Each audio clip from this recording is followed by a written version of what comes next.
कधी कधी मटकीची भाजी खाताना वास जरा वेगळाच काय येतो का तुमच्या पण भाजीला?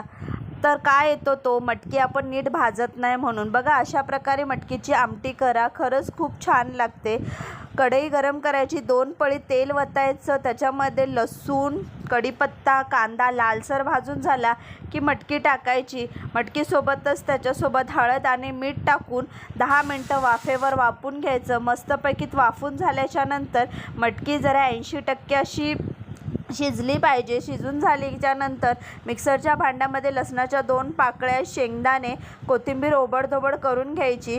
त्यानंतर घरातला लाल तिखट, गरम मसाला, धनिया पावडर, कांदा लसूण मसाला त्यामध्ये ॲड करायचा. मस्तपैकी भाजीमध्ये जे वाफलेली असते त्यामध्ये टाकून झालं की शेंगदाण्याचं कूट टाकायचं, गरम पाणी टाकायचं आणि 10 मिनटं मस्तपैकी भाजी ही शिजून द्यायची आणि त्यानंतर भाजी खायला चवीला खरंच खूप छान लागते.